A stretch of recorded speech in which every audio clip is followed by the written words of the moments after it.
بانگەشەکان بۆ ناساندن و سەرخستنی لیستی 104 کۆمەڵ ئیسلامی لە ناوەندی شارەکانەوە بۆ قەزا و ناحیە و لادیەکان دەستی پێکردووە.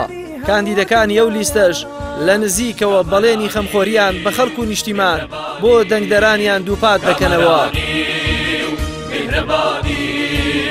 ئێمە ئەومانەوێ ئەم خەڵکە لە وەختی خۆیان مەعاشی بێت و ئیتر ئاوە ڕەش و ڕوود نەبێت. بەڕاستی خەڵکەکە زۆر برسیەتی و هیلاکە بەدەزەم حکوومەتەوە. ئێمە بەڵێنمان بەخوای گەورەمانداوە ئەنجا بە میلەتەش کە بەردەوام بۆ خەمی میلەتەکەمان ئەچینە بەغا، چونکە ئەرکی ئەوان لەسەر شانی ئێمە و بەدەنگی ئەوانش ئێمە ئەڕۆینە ئەوێ.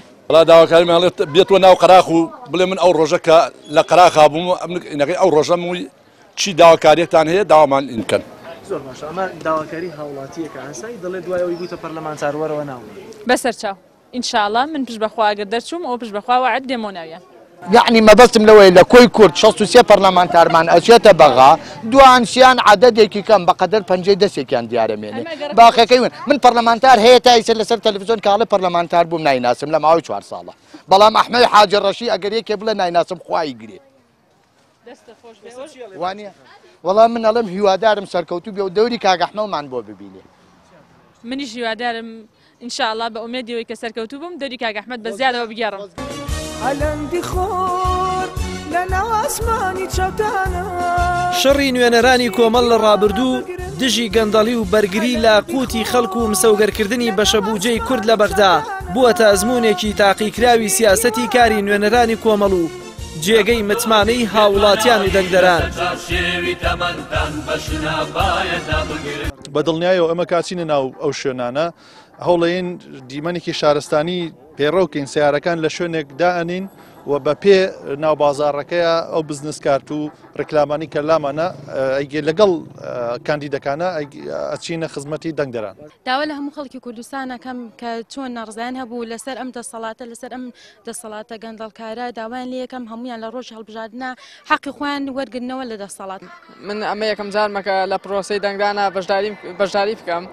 وە بۆیە دەنگ دەدەم من دەنگ دەدەم بە کۆمەڵی ئیسلامی کوردستان بۆیە دەنگیشی پێەم لەبەر ئەوەی چەند کەڵە پیاوێکی مەرد و ئازای تیا بەزیدی لەم 4 ساڵەی ڕابردوودا چەند ئیشێکیان کردووە کە سەرنجێمەیان ڕاکێشاوە بەلەی خۆیانەوە. من چاوەڕی ئەویان لێکەم و بە ئومێدی خوای گەورە ئەزانم کە ئێمە ئەو دەنگانەمان بەزای ناچێت لەبەر ئەوەی چاوەڕی باشتریان لێ ئەەکەین لە دژی گەندەڵکاران دژی قوتی خەڵک دژی دزێتی.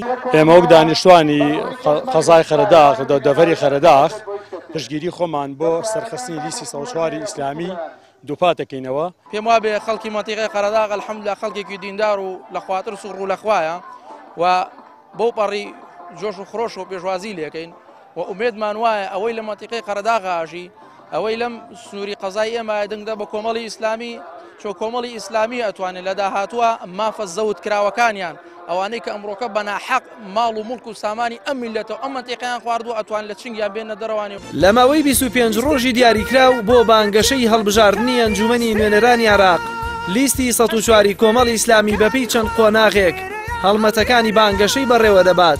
کەرنەڤاڵی جەماوەری و سەردانی کاندیدەکان بۆ شارۆچکە و گوندەکان بەشێکە لەو هەڵمەتانە و خستنە ڕووی پرۆژە و کارەکانی بۆ نێشتنی گەندەڵی و بەرگرتن بە ستەمکاری و دەسەڵاتی ستەمکاریش ئامانجی سەرەکی پەرلەمانتارانی کۆمەڵە لە داهاتوودا لە بەغدا. جەلال محەممەد، کەناڵی ئاسمانی پەیام، سلێمانی.